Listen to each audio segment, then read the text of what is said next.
Introducing the all-new Corolla.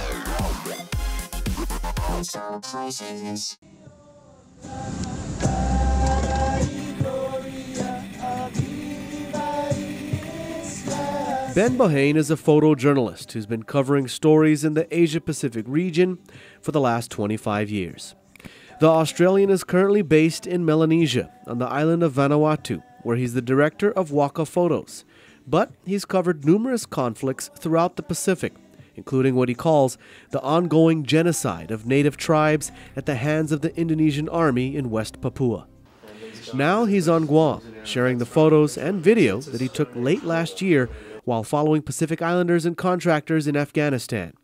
While in Afghanistan, he spent some time with the 600 soldiers deployed from the Guam National Guard. My interest was really to sort of document Pacific Island soldiers there, but Guam Battalion was my sort of mother unit, if you like, and they were fantastic and gave me a chance to sort of, really get a sense of how Micronesians were engaged in the conflict. Bohane says he was very impressed with the professionalism of the soldiers from Guam and the rest of Micronesia. His focus was to examine what aspects of island culture have permeated into the army culture and what advantages some of those aspects have. And one of the things I found was, that a really strong sense of community, which meant that we all felt sort of safer. It was there's a sort of protective aura, if you like, I think when you deploy with the islanders, and a lot more easygoing.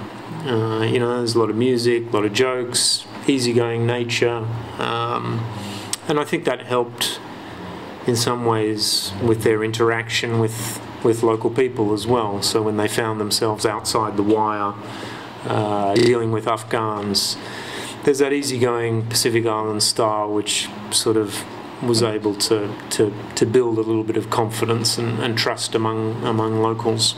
Bohane thinks that this strong sense of community also helps many islanders readjust to everyday life when they return to their islands.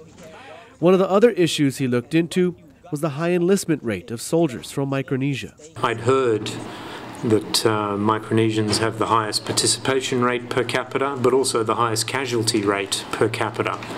There was a story in the Huffington Post suggesting that the casualty rate here is 450% above the national average. So again, not very widely known that the Micronesians have paid a high price for their deployments. And so my interest was to highlight that sacrifice, if you like, and see and try to figure out why that was so, and to give them that sort of due recognition.